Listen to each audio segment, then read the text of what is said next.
Stratus Foods is the industry partner you can depend on when you're looking for the very best in fats and oils. Our team of expert researchers, developers, and innovators have helped countless businesses just like yours bring their delicious menus to life. With products that are reliable, sustainable, and ready to meet any challenge, you can fry, bake, saute, and grill with confidence. Stratus Foods, we've got you covered. What is up, everybody? Welcome to another episode of Extra Serving, a podcast from Nation's Restaurant News. I am Sam Oches, editor-in-chief here at NRN. Once again, joined by my esteemed colleague, Alicia Kelso. Alicia, welcome. Thank you. Alicia, you're tired. You have a new puppy, and you also were in Las Vegas last weekend. Let's talk about this. Cancun right before Vegas. And Cancun. How are you keeping your sanity right now? I'm feeling my age. That's all good. We all do at all times, right? But since you brought the puppy up, his name is Freddie, and I feel I will not be winning Spouse of the Year this year because I'm leaving for Create a week into the new puppy and leaving my wife alone with our child and the new puppy and our other dog. So see ya.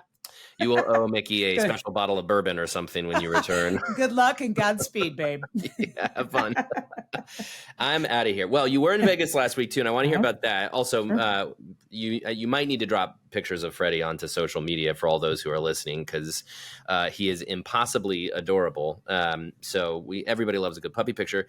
But you were in Vegas last week to talk more specifically about food, and I know you had some tasty treats from one celebrity chef. Tell me more about that. Sure. To be clear, I was in Vegas for personal reasons. I went to see the Eagles at the Sphere, but you can't go to Vegas and not do something food related. And so I was set up on a dessert tour with 3 Jose Andre restaurants. And what was cool about that, and I took a bunch of pictures and videos that I'm trying to work on today, but what was cool about that is the stories behind these desserts. So it's like, dessert mix is like single mid digits, right? It's never a huge part of the conversation. It's a nice little incremental add-on. For these restaurants, the conceptual idea behind them is very personal to Jose Andre. Like flan is the biggest seller, for example, and it's his mother's recipe. There was a dessert called the Jiggling Buddha, and it was Jell-O and ice cream and strawberry. It was delicious, and it was this Buddha-like thing in a bathtub. Was it shaped like Buddha? It was shaped like Buddha. It was really cool. In a bathtub. And the feet of the Buddha were molded from one of his kids' dolls. So like these little personal stories are threaded throughout like all the desserts on the menus throughout at least his restaurants in Vegas. And I thought that was really neat. They're all very visual. It was a really, really cool experience that again, it's one of those sort of afterthoughts. But I was really glad that I fit some time in for that.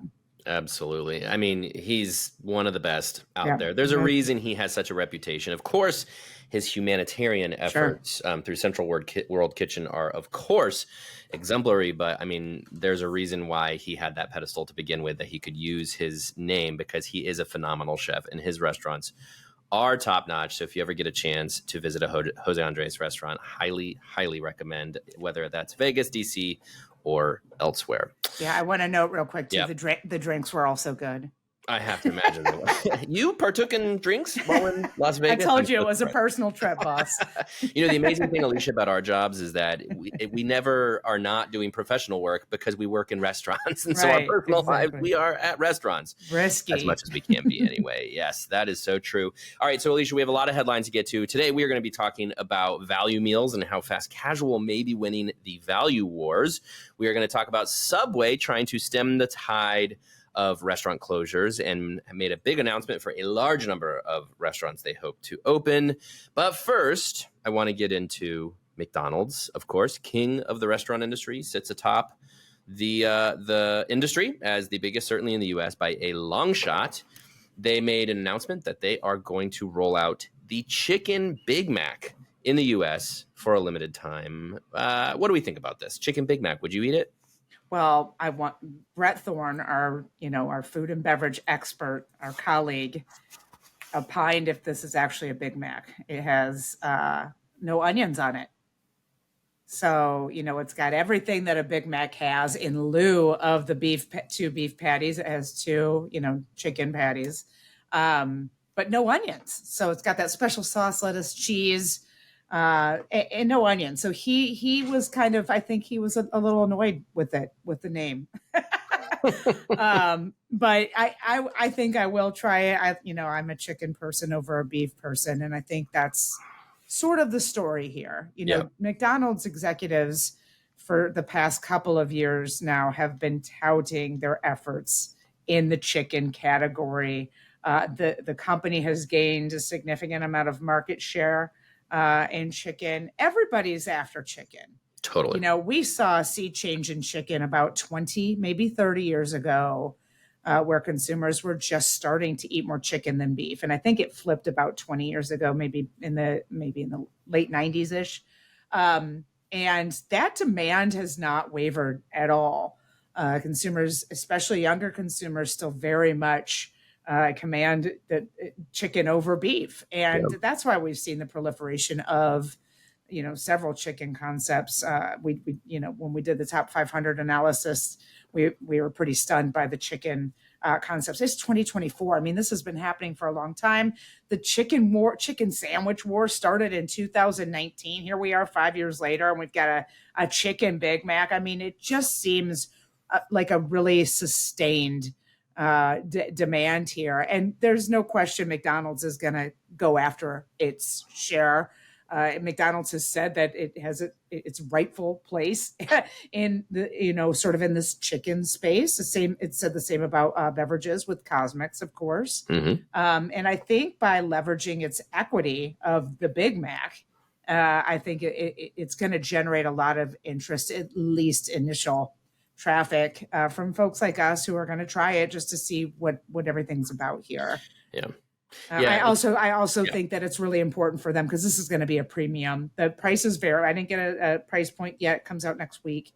Prices vary by location, as with everything at McDonald's. This is going to be a premium item.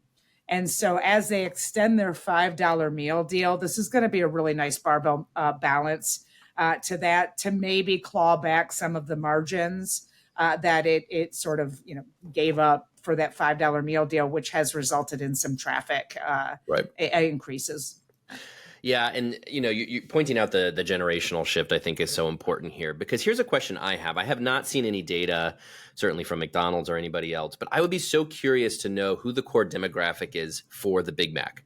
Because me and you, Alicia, and our generations, to all beef patty, special sauce, lettuce, cheese, pickles, onions on a sesame seed bun, I can recite that so easily because of how much that was drilled into my brain as a child, and I'm sure yours. And to Brett Thorne's credit of, calling out some of those pieces that are missing from this. But, is that true of Gen Z? And this is a real question because I don't know. Maybe that marketing is still as intense and maybe they've taken that message to social media. But if I were to guess, I would guess that the affinity for the Big Mac may skew a little older. It may be an item that is preferred by generations who knew that as the beloved, core product of the McDonald's menu. And that this could be the play for the younger generations to discover it, right? Because if you say, here's a new chicken sandwich at McDonald's, that might resonate, be even more than we're going to do a chicken version of the Big Mac, because you might have a lot of younger customers go, the what? But if you say a new chicken sandwich, that you can get through the McDonald's drive-thru and everybody's got a McDonald's at their corner, then I'm going to give that a shot. And let's face it, the Big Mac is the Big Mac because of the Big Mac sauce, right? The Big Mac sauce is such a signature. I can envision in my brain what it tastes like, and I haven't had a Big Mac for a long time because it's so distinct. And so that's really going to be, I think for those customers who discover this because they want to try a new chicken sandwich because the younger generations are very interested in chicken, I think that, when they try the sandwich, they discover that Big Mac sauce, it could be the item that hooks them into becoming perhaps a regular Big Mac customer if and when this goes away. But that's my big question. Do you think, because this is an LTO, obviously from a supply chain standpoint, I'm sure they got to figure out what this looks like if it stays on permanently. Yeah. But do you think this could be something that they're just fishing right now? They're just looking to see, could we put this on permanently? I have to guess that this is a long-term solution. I think it will be, but not in addition to supply chain figuring that out, and they've got the best supply chain in the industry. They've got to figure out the operational piece. They can't compromise speed of service, period. McDonald's can't do that with a chicken Big Mac. And so I think that will be the limited time test here. Will it compromise any of those operational, KPIs that the company needs to have? I agree with you on the sauce. I don't agree with you that the Big Mac is generational. It's probably McDonald's has 17 $1 billion equities. The McFlurry, the Big Mac, the chicken nuggets, it's insane. Mm-hmm. And, it changed the name of its chicken sandwich to the McCrispy about a year and a half ago. That is a $1 billion equity now. Chicken sales are actually on par with beef sales at McDonald's now. That is something that is fairly recent within the past couple of years. Yeah. That surprised me because when you think of McDonald's, as to your point, not only do you think of the Big Mac, you think of the QPC, you think of, it's 1 billion burgers sold. Yeah. It was founded, the foundation of McDonald's is burgers and fries. But I don't think, but people still want a premium burger. Yeah. And I think even with the staggering growth of the chicken category in the past decade or two, I don't think that conversation should be, we still love beef, that's unquestionable. So I think that the strength here with McDonald's is this could be the winning veto vote over some more traditional chicken players versus giving up some of its beef positioning, because ultimately we still like our burgers too. Yep. That is so true.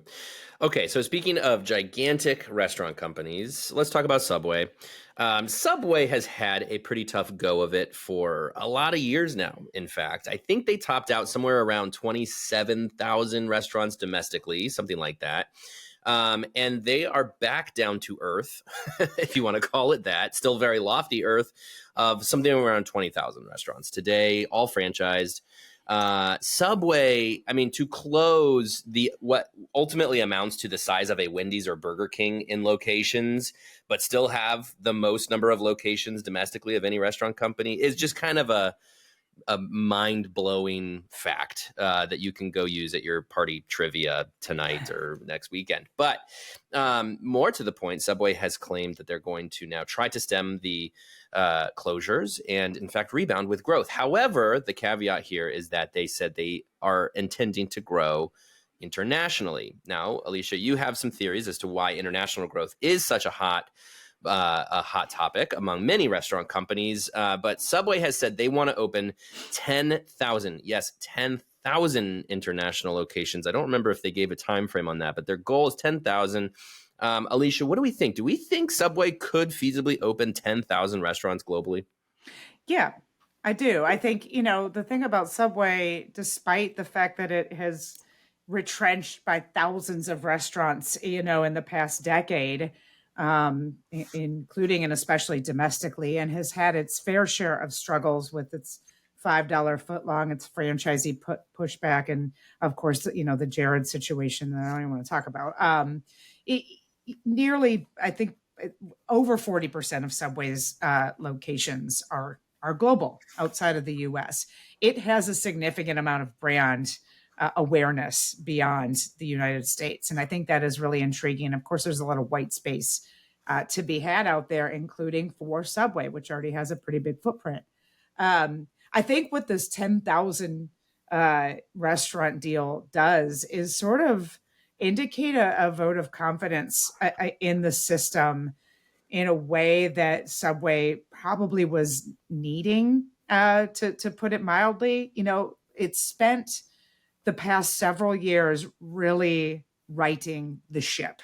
It is dumped a bunch of investments in marketing. Travis Kelce's pitching for Subway now, and I'm sure his cost is up now given his girlfriend, but just a little bit, yeah. And his brother, and of course, not just marketing, but new equipment, new sandwiches in general. It's just really sort of done everything it can without throwing spaghetti against the wall. And I want to be clear about that. A lot of brands almost seem desperate in their efforts for a turnaround, adding things that just don't make sense to the menu, adding marketing that doesn't make sense cohesively with the brand. I think Subway's efforts have totally made sense in terms of, who Subway is. Bringing in these sports, figures, I think makes sense because it's always, touted itself as a healthy alternative to the QSR burger. And then just sort of upgrading its products in general. I think those have been really sharp moves. And I think this, again, is a vote of confidence. Now, to your point earlier, and we were talking about this before we jumped on the podcast, international is a good solution for a lot of concepts that are struggling domestically. That's why we're seeing, Hooters, for example, expanding domestically. Hard Rock has retrenched in the U.S. It is growing internationally. It could very much be the case here for Subway.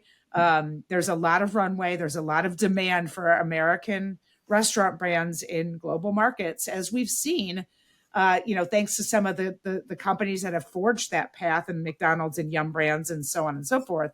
And that could be at play here too, as we just we got real challenged here, and we continue to navigate those challenges domestically. So This is a way to continue to grow. When I think of Subway, I think of Subway's challenges and opportunities as being very tied into its franchise model. Because when I think of Subway's challenges here, I for one have long been a Subway fan. Certainly when I was a kid, it was like the only sandwich chain in my hometown. And I was like one of millions of other Americans who used to see Subway as being the healthy option, right? And so, especially when I lived several hours from home and my wife and I would drive on the highway, Subway was our go-to, right? Because it's like, we don't want to do fast food. We want to do something a little healthier. And so Subway was that option. And it's interesting because I don't think Subway has, for the most part, lost sight of its level of quality. And I'm not here to say Subway is the best quality. I'm just saying, I think the quality of Subway has pretty much stayed on par and consistent. Now, of course, they did roll out those signature menu items that changed their menu quite a bit. I'm a big fan of those, because as somebody who doesn't really enjoy interacting with human beings in a restaurant and telling them, pointing at the thing to make the thing and the thing, and I don't know what's going to work best with that type of bread or this type of sauce, I'm just like, I want number 4. Please just give me number 4. I was a fan of that change and continue to be not a frequent Subway customer, but it's in our consideration set. Let's put it that way. So that's a long way of me saying I don't know how much they dropped the ball on the consumer-facing part of things with their menu and their marketing. I think it seems like they dropped the ball on the back end with the franchisee in particular, because when you build a system of 20,000 franchisees, when 20,000 people have skin in this game and they're looking to you to make these decisions, it becomes this really impossible task of managing everybody's opinions and going the direction they want you to go. And, Subway had a very low barrier of entry to get into being a franchisee. So when you have these folks who, God bless them, I'm so happy that they have the chance to achieve the American dream. It's such a great franchising. It is such a great model. And to have a low barrier of entry is good for those who, are good operators, have that capital and want to get in. However, you also bring in some of these people who are not good operators. They might not know what they're doing. They just simply could write a check. And then when you have this, situation where you have franchisees running Subways across the street from each other because things are a little chaotic when it comes to that franchise system. I think that was Subway's big issue. And that's where think that retrenchment came in, because it was like, you have too many stores, too much competition, too many franchisees who just don't know how to deal with this. And a franchisor who is perhaps ill-equipped to manage this. And by the way, that's not, to say nothing of Fred DeLuca, the founder, had passed away. And I think to some degree they lost their North Star with him. We talked about founders last week. And I think Fred DeLuca is a good example of a founder who really did keep things, on the straight and narrow. The last thing I'll say about that too, as it relates to international franchisees tend to be much stronger franchise partners, because by nature, they have to be a little bit more organized. They have to be a bigger organization. When you franchise internationally, you want to find a franchise partner who knows the, diplomatic things you got to go through, regulations, local ordinances, culture, you're going to want to find somebody who has many brands in their portfolio. And so you're partnering with much stronger operators. Sure. And that's where I think the 10,000 number is feasible, because to your point, there's a lot of demand for US brands internationally. There always has been, but that continues to be the case.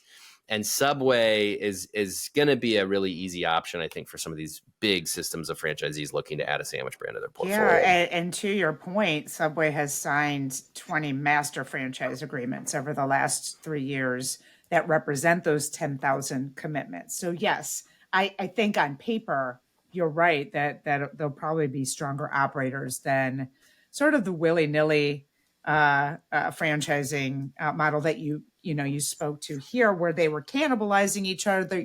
You said there was a low barrier of entry, no question.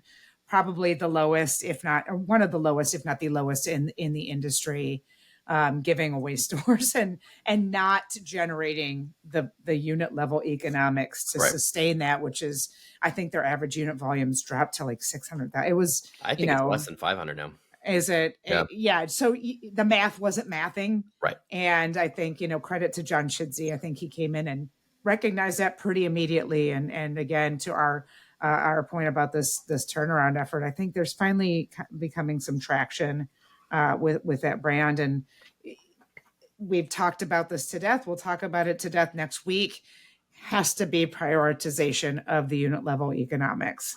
You can't, if you grow just to grow, to gain sales, it's going to cover up a lot of sins. And I think that's exactly what we saw, with Subway 10 years ago. Totally. All right.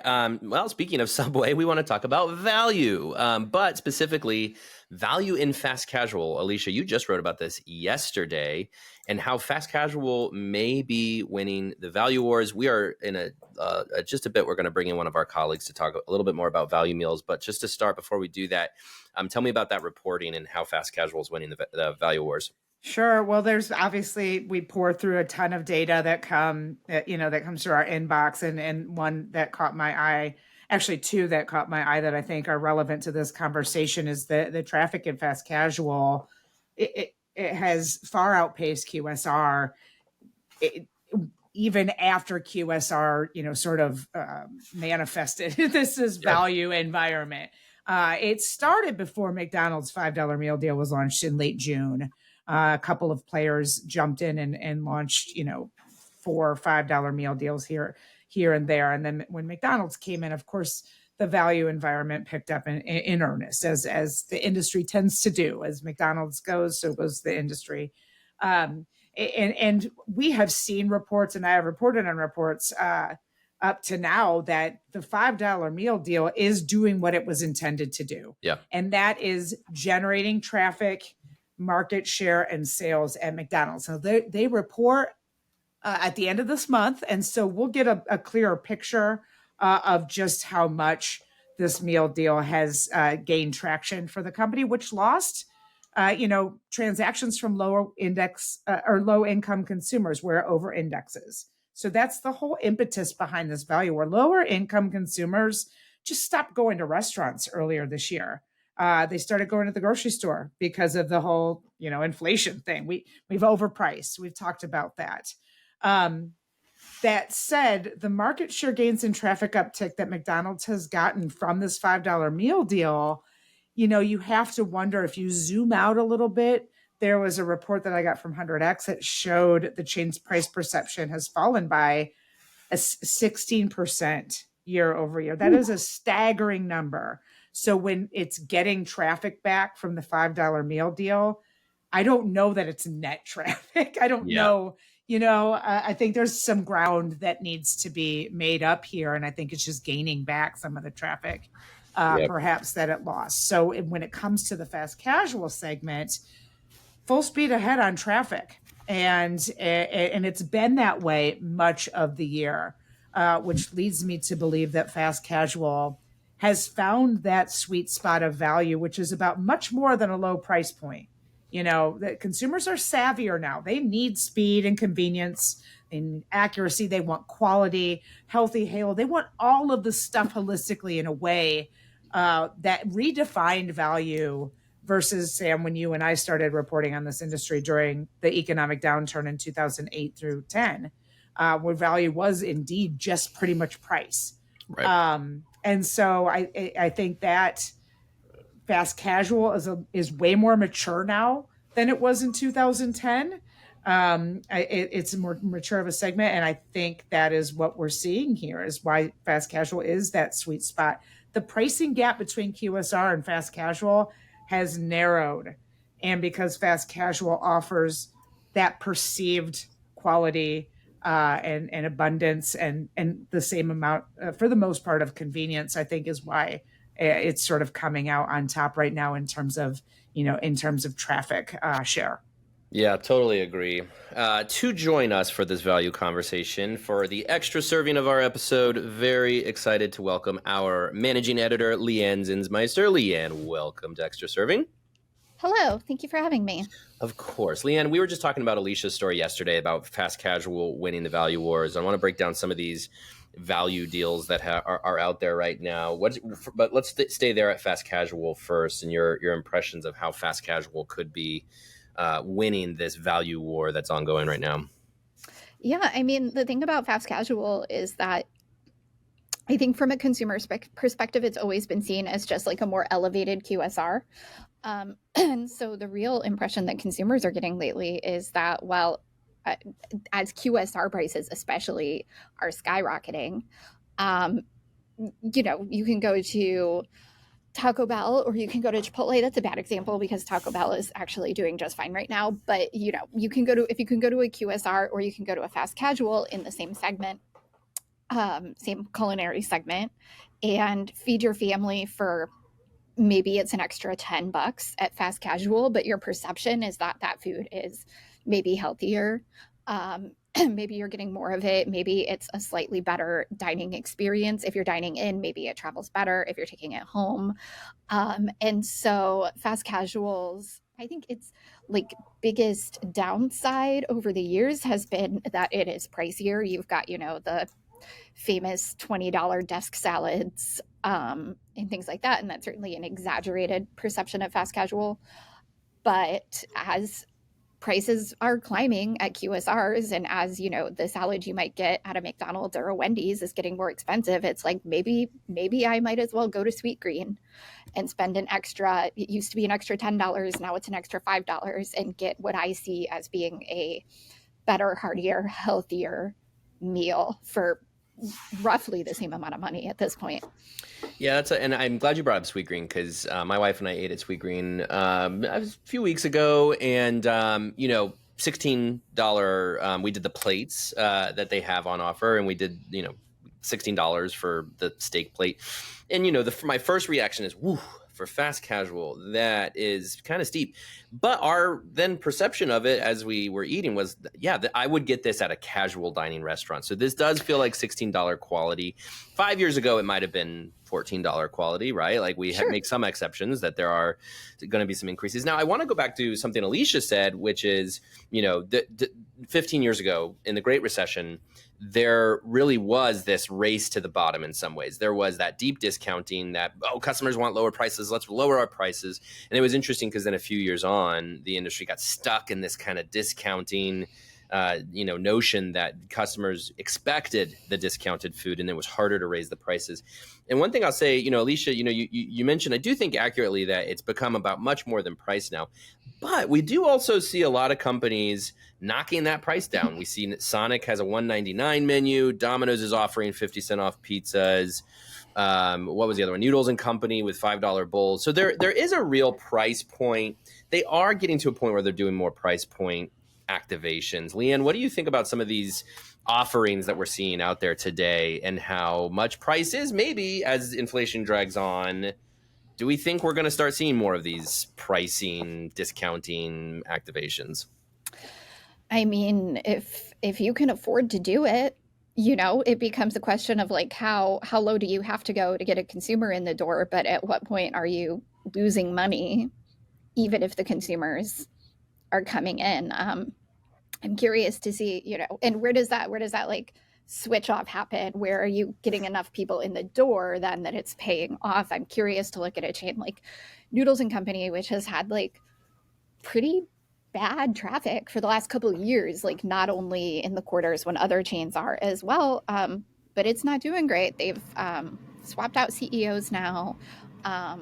So they've got a lot going on, but I'm curious to see at a chain like that. I mean, I think $1.99 for food at Sonic is like, can you go much lower than that? That's not a challenge, by the way. Please No. No is the answer. I'm like, that's Narrator, kind of no. unbelievable to me. That's, yeah. But Sonic more accustomed to a deal like that than maybe a Noodles. Noodles being a fast casual, right? Like Sonic's price points aren't too much higher. Is $5 at Noodles and Company any different than $1.99 at Sonic? True. And Noodles, by the way, was also doing a kids eat free deal. That yes. This is no disrespect to our friends at Noodles. We are not Noodles and Company guests. I couldn't tell you where my closest Noodles was, but I got that and I sent it to Katie. And I'm like, perhaps we should go to Noodles and Company. Now, we have not yet, but if that had gone to plan, that there you go. You hook with the parents whose kids like mine and perhaps like yours, Alicia, only want. Well, George only eats like ravioli or something, right? My kids love buttered noodles. Pesto tortellini. Excuse me, pesto tortellini. He's a fancy kid. He's a fancy kid. He needs that pesto in there. But yeah, my kids love buttered noodles. Like kids like butter noodles, right? And so. That my brain says, well, Noodles, they have noodles. They could get butter noodles at Noodles and Company. And then, of course, my wife and I become perhaps guests. So I see how the structure of that deal works, but you're not making any money on giving away free food, especially because if I remember correctly, that was like every day. Wasn't that the joke? Any day that ends in a day? It was days that end with Y. And days with ends with Y, which is... Yeah, Sam, I think that brings up a bigger point here and something you said about the hook, the $5, the $1.99, the $4, all of those are sexy marketing numbers to bring people in. Right. And all of these brands, they're not in the business of profit loss. So they're all focused on barbell. And we talked about this with the Chicken Big Mac. That's a premium menu item. It's going to bring plenty of people in. And they're still, some of them are still going to get the $5 meal deal, but many of them are going to go for that premium Big Mac. And I think this is where, if I can segue a little bit here, sure, because I want to make sure to talk about this, because this was another fascinating piece of data that came in this week. When we talk about fast casual, I think we need to talk about casual too, because casual dining has gained a significant amount of value perception favor from consumers of late. And this was new data from YouGov. And when I say that, it's outscored QSR as well. So QSR is sort of getting this 1-2 punch that fast casual is getting this better value perception and therefore the traffic. And now consumers believe that casual dining is a stronger value proposition than QSRs. And of course they do. If you think about Olive Garden's Never Ending Pasta Bowl and what Chili's is doing with its 3 for Me, and Applebee's has free boneless wings whenever there's a pick six. I mean, casual dining has really kept up with this value environment in a way that I've not seen in the 15 years that I've covered this industry. And they really master that barbell menu too. So you don't talk about profit loss with these deals in casual dining. And I think that's maybe an added challenge for QSR again that we'll start seeing once these Q3 calls start at the end of this month. Although a trickier tightrope to walk for casual because, of course, profit margin being much, much more important. And if you do get those guests, I mean, let's just talk about Red Lobster for a hot second. And that, Red Lobster, I think... We're not talking about free shrimp today. Well, I think Red Lobster thought endless shrimp would maybe be that barbell. They thought that people would come for free shrimp and then order those extras, and they did not. And now Red Lobster... they came for the shrimp and then they did not order the lobster. They did not order the lobster. Which is so different than what Olive Garden does, because first of all, not everybody does order the never ending pasta. But second of all, even if they do, they're still getting a glass of wine and totally other things. Yes, exactly. Okay, Leigh Anne, I want you to tee up the interview for the day. Tell us about our guest for this episode. Yes, I spoke, in fact, just about an hour ago with Dan Sweat of Wings and Rings, which is a regional casual dining sports bar, really concentrated in Cincinnati. Alicia, have you been there? No. I have. Alicia has not been I've there. got several near me. I got one about a Okay. mile and a half from my house. Yeah. Okay. So Sam knows. So we talked a lot about that brand, but they are also launching a fast casual concept called Noble Chicken, hoping to launch in January. And that will be chicken tenders primarily. So we talked a lot about that concept. We talked about what they've learned at Wings and Rings and how they're applying it to Noble Chicken. And I think we had a really great conversation. And he told me what his favorite dipping sauce is at Wings and Rings. And it is one that I have never heard before. And I'm not going to tell you. I was going to ask, but I think you do need to listen to the interview to find out. I'm not going to tell you, but I will say it had me looking up flights to Ohio. So You mean not to just come see your boss and enjoy some time with me? Jeez, it took you a condiment to get out of here? Alicia, I'm coming to meet your puppy. I'm sleeping on your couch. We have plenty of room. Anytime. I'll feed you bourbon. I will road trip it again. I know that drive very well now. So we're going to Cincinnati and we're eating wings. Join us in Cincinnati, everybody. We're going to go check out Wings and Rings and this mysterious condiment that you're going to go learn about now. Leigh Anne Zinsmeister and Alicia Kelso, thank you as always. Thanks for having us. Thank you, Sam. Well, I'm sitting down today with Dan Sweat of Wings and Rings and soon to be Noble Chicken. Thank you for joining me today, Dan. Thank you so much for having me, Leigh Anne. It's good to be here. Absolutely. Why don't we start with an overview of what Wings and Rings is? This is your existing brand, just for anyone in our audience who isn't familiar yet. Yeah. So we're actually celebrating our 40th anniversary this year at Wings and Rings. So we're a sports bar and restaurant franchise that has been around for 40 years. Started in the Cincinnati, Ohio area, and that's still really, where we thrive most. That's our home base. But we have 65 local U.S. locations and are around 85 locations globally. In Mexico and the Middle East, we also have locations. Hyper focused on chicken. We're really proud of the wings we do, and we do wings a lot of different ways: traditional, boneless. We also have smoked wings and southern fried chicken wings on our regular menu.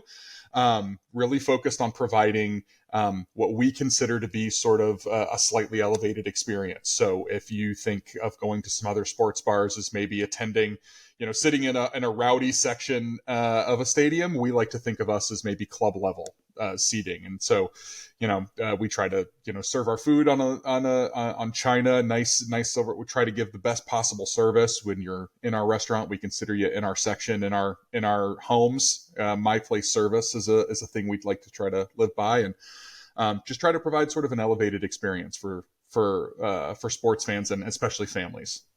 Sure. And now Wings and Rings is launching a new brand in early 25, I believe. Yes, that's the plan. Yeah, January is the goal. Yeah. Awesome. So tell me about Noble Chicken and what led to this? Why? Yeah, great question. It's impossible to ignore the trends of the dining world. More people are dining in fast casual restaurants than ever before. I'm sure this is a topic that comes up quite a bit, but the pandemic has changed a lot. And I think habits have changed a lot. And we want to make sure we're meeting our customers where their habits are. That's a major thing for us. And so we do chicken really well, and we know we can do chicken really well in a lot of different ways. And so the fast casual space is something we really want to embrace. From a business standpoint, we want to diversify. We don't want to put all of our eggs in the Wings and Rings basket. As much as we're confident in the Wings and Rings product, we want to do some different things. For our franchisees, growing a touchstone in your hometown of full service restaurants can be challenging, and they want to diversify. They want other options to expand. And so we want to make sure our franchisees have an option to grow with us.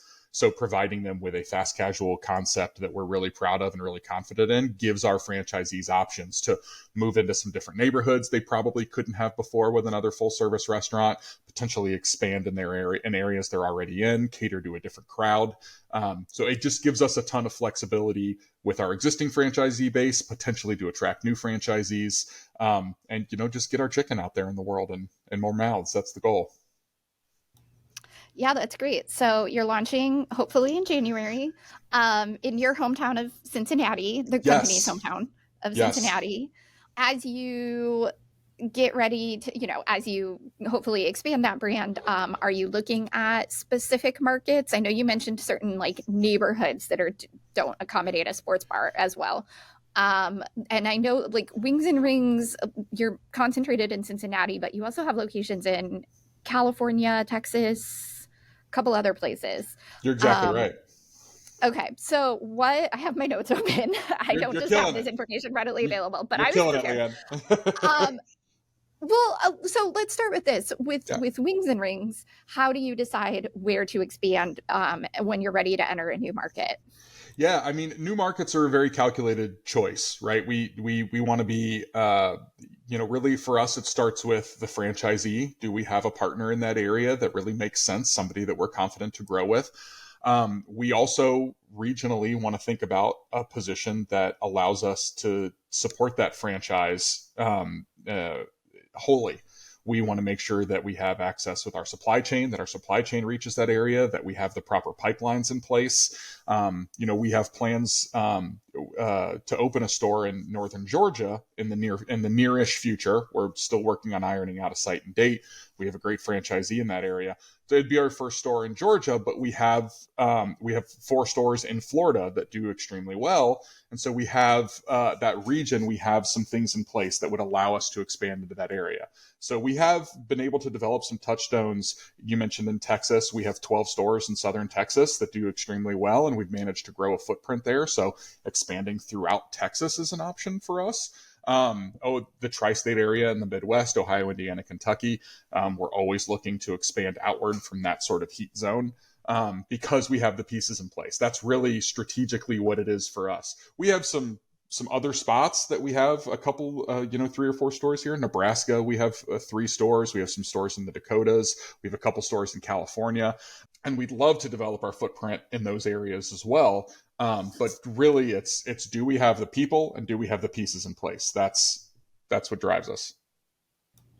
So with Noble Chicken, is the goal to start with your existing franchisees, or are you looking into new markets and new areas you can go as a fast casual? Yes and yes. So as you mentioned, we'd love to start with our initial franchisees, and that's sort of our plan right now is to, in those maybe that first quarter of 2025, I wouldn't say it's like a first right of refusal, but we want to give our franchisees sort of a look behind the looking glass as we develop this project, give them an idea of what's going on. We've been keeping our franchise advisory council on the loop every step of the way, getting their input, getting some advice here and there, but giving them, sort of an idea of how we're developing. We're going to have our franchisees out to try the food, see the restaurant when that opens. And we'd love to give them sort of the first option, we'll say, at whether they want to, iron down some details in their areas.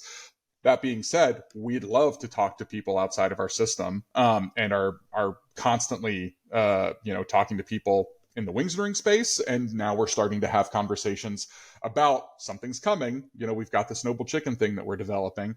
And so we'd love to build that base as well. That'll probably come in the late Q1 to early Q2. We'll start having conversations outside of our existing system. That's how we foresee it. But nothing's, we're not dead set on anything. It'll develop the way it develops. We want to make sure we open strong. And that's sort of our first primary goal as we have these conversations. Yeah. From a branding consumer facing perspective, is the idea for this to be like a Wings and Rings fan knows that this is like a Wings and Rings brand, even though it's a Noble Chicken? Or do you envision them operating as 2 completely different systems? Great question. I think we'd like to sort of try to walk a middle of the road path there. I think it's important for people to know that this brand is developed by people who know chicken really well. We've been doing it for 40 years. We know the processes. We have an executive chef on our team that is a brilliant man. Chef Dan's incredible. He's a chicken wizard. And so we want people to know that this isn't just a brand that's sort of popped up from nowhere. This is a brand developed by people who really, really, really know chicken with the Wings and Rings background. That being said, we do want it to have a unique identity. We do not want it to be, a Wings and Rings Junior or a Wings and Rings Express. This should have its own identity, its own voice. We're doing different things on the menu. There will be a couple things that you can find, that are similar on both menus, but wings are going to be on both menus, but it's a completely different process. We can do things in the full service restaurant that we can't do in a quick service restaurant. And so we have a new wings process. They'll be delicious. We're excited about them, but they're not going to be quite the same thing. There should be able to stand independently. That being said, we want people to know it's from people who know what they're doing. Yeah. So I was told that the first Noble Chicken will have a fly-through lane. Yeah. For customers. And obviously that is something different that you can't accomplish with your traditional sports bar casual dining chain. So can you talk about, describe how that's going to work, and then how you approach these operational differences that you've never done? You're a 40-year-old brand, and this is presumably the first time you've done something like this. Sure. Well, actually, so the newest iteration of our Wings and Rings restaurants do have drive-through lanes. So we've added that. We have that in about 3 or 4 stores in the country. And our I guess Milford, that's not super surprising in the present day and age. Exactly. Yeah. So as we're in sort of what we call G4 in terms of our design evolution for our Wings and Rings locations. And in that most recent iteration, we have a drive-through window space that we've developed. And so we've been able to sort of, get the operational do's and don'ts down on this process. Our Milford, Ohio store, which is just down the street from our headquarters, has been doing this super efficiently and super strongly for a couple of years now. And it's been great to learn from that incredible team there and how they've done it. And so for at Noble Chicken, this fly-through lane is going to be focused on people that want to pick up their orders in a really efficient way. We're the spot that we are developing in is literally, the backyard is an enormous neighborhood and development filled with families, and we want to make sure that on their way home they can place an order from work, go through the fly-through lane, hop up the window, grab the food, and be home, in a matter of minutes. That's our goal, is to get people through as efficiently as they want to be in. If they want to sit and enjoy the food in the restaurant, we're happy to have them too. But that fly-through lane is going to give us a ton of flexibility and give people a ton of flexibility on getting through and getting their food as quickly as possible. Luckily, we've been able to learn a lot from our own Wings and Rings experience. So I think we're pretty well prepared operationally, which is a unique thing, from going from full service to quick service and being able to say that. But luckily, we've been able to work out a lot of those kinks over the last couple of years. Yeah, that's a pretty smooth way to transition. Yeah. The email I got also said that Noble Chicken has a vintage Americana design.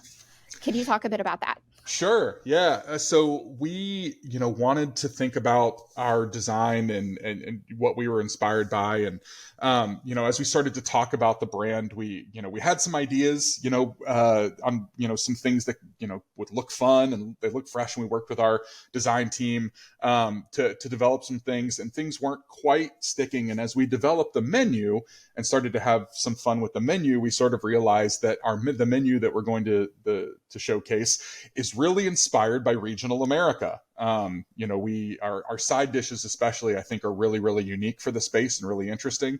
We have hush puppies on our menu that are seasoned with a sort of a Southern Florida, Gulf sweet and heat kind of vibe, which is really fun. We have a Nashville hot coleslaw on our menu. We have a mac and cheese that has green chilies and is really spicy, not really spicy, but a really nice spice.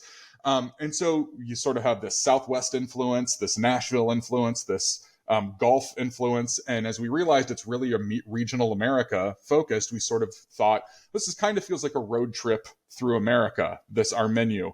And as we thought about that, we kind of started to think about a motorcycle, guy in a leather jacket taking a road trip across Route 66. And we were inspired by sort of what a bomber patch might look like on that leather jacket, and that sort of vintage Americana kind of speaks to what we're about, right? Taking 40 years of chicken experience and putting it into a modern context. I know all my friends are at antique fairs and looking for vintage stuff over the weekend that they can make new in their homes and their apartments.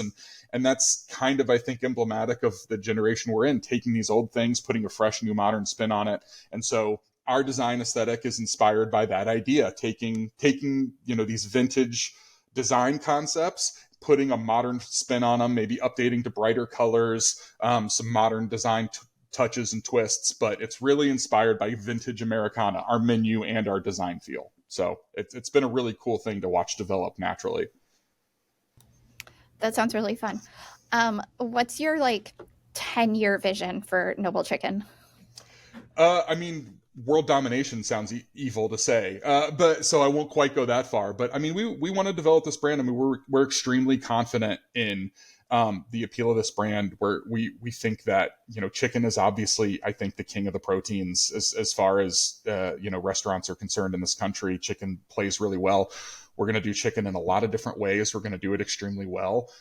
So everybody's going to have a chance to enjoy it. We are really confident in our business plan. We think we're going to be able to, to open these restaurants at a really, really affordable price versus the rest of the industry. We're not quite at FDD issuance yet, so I don't want to give any kind of numbers or anything, but we're very, very confident that we're going to be at a really appealing price point for franchisees.